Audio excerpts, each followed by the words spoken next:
Welcome back to Norbert's Adventures. Yes, it has been a little while, and I apologise for being gone for so long. The last month has been very, very busy for me.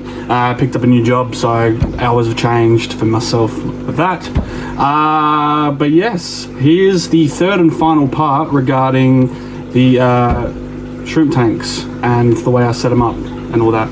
So from my recollection, where we left off was I was recently cycling those tanks. We tested the versions of cycled versus non-cycled for a week, and obviously the cycled one. Going forward, say a month, the first one has been properly cycled. I've got shrimp in there now. I've picked up some Galaxy shrimp from a breeder in South Australia. I've also picked up some Black King Kongs from Marty Shrimp, throwing them in there, see how they go, see how they breed. I ended up not throwing a heater in there. I found that the Caradinas are actually liking the water without the heaters. So the water's around 20-22 degrees. I'm probably see how it goes with that. Obviously going towards winter, they might change. But yeah, so that tank has done wonders. No issues there. I think I haven't lost any of the shrimp that I put in there either. I've also added in some Duplicaris corries, I think they're called.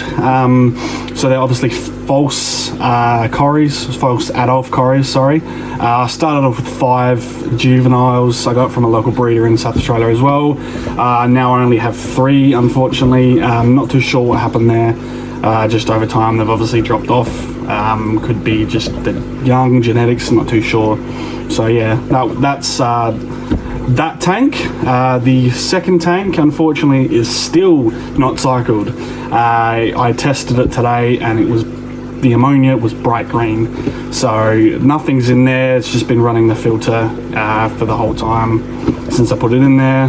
Got the Quanvi 200A in there. Heaps of media. Show you the video with it as well. But yeah, nothing in there. Just waiting for it to cycle. So that's those two in a nutshell. I am very surprised with how long it's taken for those tanks to cycle. Obviously with the Amazonian substrate, it's a bit different to normal, say, shrimp sand that I've been using, or any of the other stuff that's non-leaching, especially with ammonia and stuff like that. So different, great experience with it. I would honestly recommend it. So the plants in there that I've got for both those tanks are thriving and loving it. They've grown really quickly. So I guess in that sense, it's wonderful for the plants, which obviously is great for the shrimp because, you know, the biological stuff grows on to those things and the shrimp eat it. So I'm hoping going forward that I can put some of the, I reckon I'm going to put the PRLs in there. I've currently got the PRLs sitting in that first tank, and I think I've lost one since I got them, and I got about 25 of them from a breeder in Sydney. So they're doing really well. I'm really happy with them. Great, beautiful colours, and yeah, so I'm hoping to move them over to that tank coming when that does end up cycling. But yeah, as I was saying, so this month's been very busy for me. I've obviously changed my jobs, hours have changed and such, so it's required me to be a bit more, what's the word for it, flexible in regards to working, and obviously the fish room. So obviously talking to the camera is going to be a bit interesting over the next few weeks, trying to get used to that again, obviously trying to fit in the time to make these videos as well.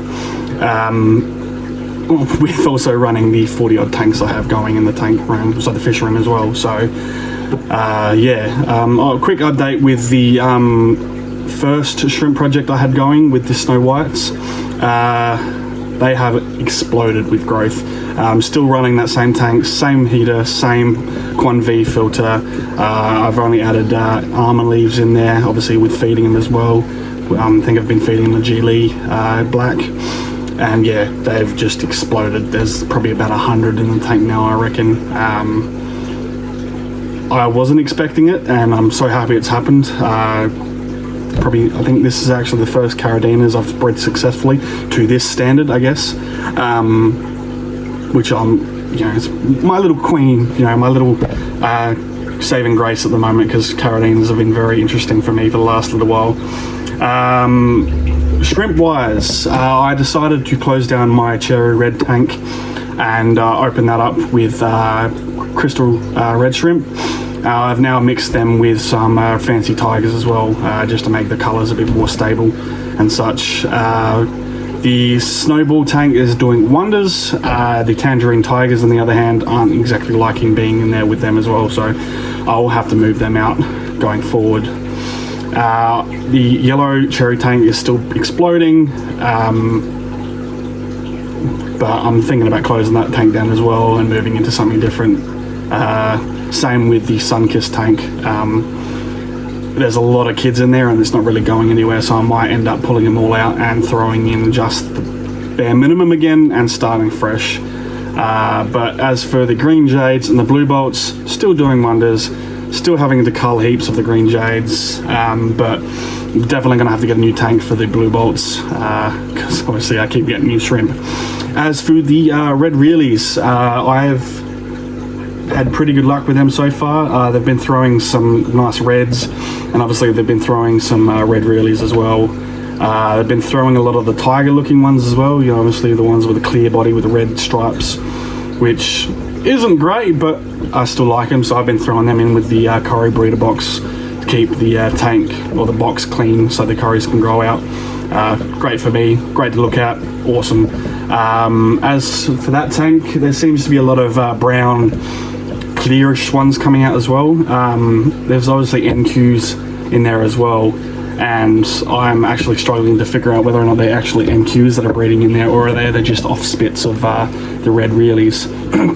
But I honestly don't think it is the red realies, because that's a long way to go from high grade red to brown. But I could be wrong, so if you've got an idea or you reckon shoot me a message and we'll have a conversation about it, because very interesting. So that's it for today. I just wanted to update you in regards to all that, especially the shrimp Amazonian setup as well. This is going to be the last part to the series, as it's pretty much done now anyway, and so that's that. But going forward, I'm hoping to jump in and basically show more of the fish room. New arrivals have been introduced. I've moved some of my L number plecos around, and obviously my super reds are going wonders. I've got more kids coming. As for the other ones, my peppermints, chili antlers, I got heaps of different guppies going. I got dragon guppies now. Just everything's changed in the last month. Everything's exploded.